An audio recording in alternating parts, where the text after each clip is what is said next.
Jurors thought the thing over, and it was no contest as far as he had been preaching. Everybody knew that. Everybody in the neighborhood, they generally liked him, whether or not they agreed with him.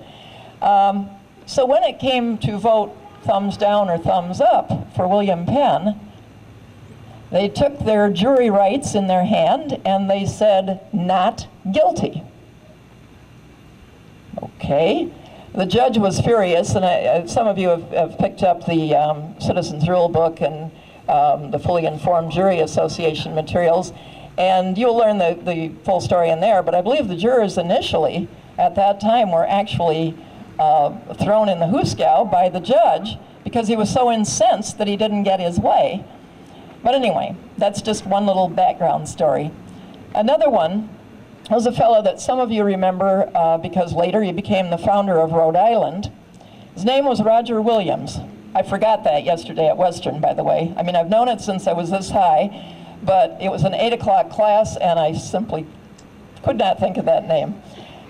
Fortunately, one of the youngsters tuned into the computer and looked up founder of Rhode Island and reminded me. The modern age has some benefits. But anyway, Roger Williams was a young fellow in London also, and on one occasion, when he was a very, very young one, under 10, he witnessed something in the square outside the window that was very disturbing to him. You see, some jury had failed to do the right thing. They must have thumbs down on somebody, and that poor dissenter, Baptist I think he was burned at the stake. And this little boy saw that and thought, never, this is just too horrible. So eventually he found himself in America, and again, I don't remember the details, whether he came with his folks or whether he came as a young adult. But first thing you know, he was in the Massachusetts Bay Colony, and that was full of Puritans, and they were very well-educated people. They were also very Calvinistic and very congregational. Now, the congregational part is great because it didn't allow for any hierarchy. And of course, hierarchies, usually the more of it you get, the more trouble and oppression you get. But on the other hand, they were very strict and very limiting in their beliefs. So when he went out with some of the points on which he disagreed with them, they decided that he had to go.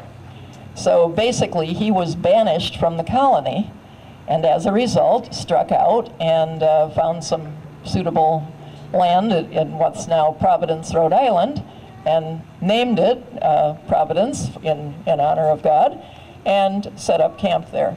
So that's the background on Rhode Island. And some of you who may know more about that can fill in the details.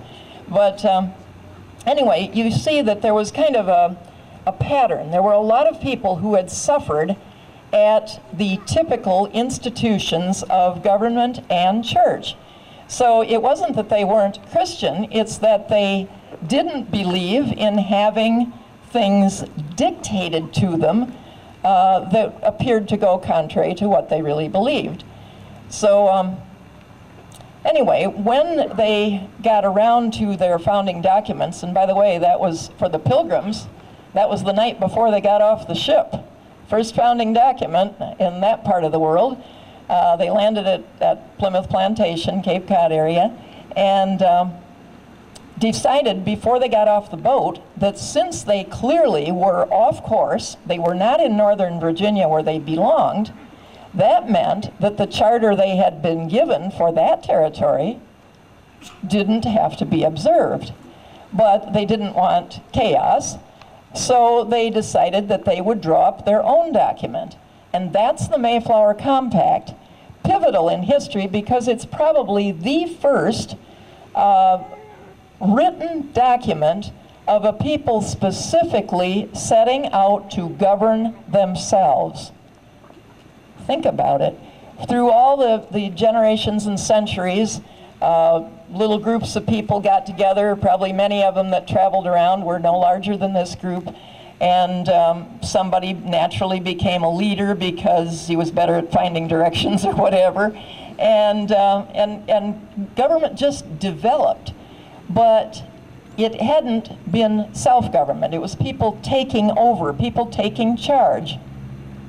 And of course, our Declaration of Independence recognizes that kind of thing because it says things about when evils are sufferable, that we tend to suffer them. We allow things to happen. And the Declaration also included an antidote for that, and that is that when a long train of abuses has evinced a design or showed a plan, I'm just translating now to modern English, when a long series of events shows that the government is really out to do you no good, it's up to you to do something about it. And that, of course, is what's given rise to many groups over the years. There were the American Firsters way back when. There was the John Birch Society, of which I've been a member now since 1968. And I've been volunteering with them for longer than that. The bookstore was founded in 1965. But these are groups that were interested in freedom, in preserving America, and in making America help the world be a better place. Because, of course, for a long time, that's exactly what we were. We were a beacon of freedom. So that's at least some of the background. So when you hear some clown on the Supreme Court, and I don't mean that in a funny sense, one of these people on the Supreme Court saying something like, there's a wall of separation between church and state in the Constitution, he's just dead wrong. When you actually read Amendment 1, so the First Amendment of the Bill of Rights deals with the first freedom, which has to do with religion, and it says, and this, by the way, sets a tone for the document in general, this wording, that the document, the Constitution, not only the Bill of Rights, but all of it, is a definition and limitation of government. And to the extent that we've let them get away with it, they have nowadays just gone totally contrary to that. So everything that they've done that's not constitutional, they've only done under the color of law. It is not law. But anyway, that First Amendment begins, Congress shall make no law respecting an establishment of religion or prohibiting the free exercise thereof. Quite different from what they're trying to tell us. It did not, incidentally, affect the states. It was simply a limitation on Congress. The states could, in fact, establish a religion, and many of them already had. In Virginia, I believe it was the Anglican or Episcopalian or Church of England church. Of course, they didn't want to call it the Church of England after they'd split. So it was from the Greek, they named it Episcopalian. Up in Massachusetts, as I've already alluded, the Puritans up there and Pilgrims had formed the Congregational Church, and that was the established church of Massachusetts. Now, some of the others, I believe Roger Williams, and I think also Thomas Hooker and Hutchinson went off and started colonies specifically for freedom of all religion. And that would, of course, be, I suppose, within such limitations. Obviously, if somebody's religion was to offer human sacrifices, I'm sure there would have been interference. But that, fortunately, has never been a North American tendency. So we were spared that.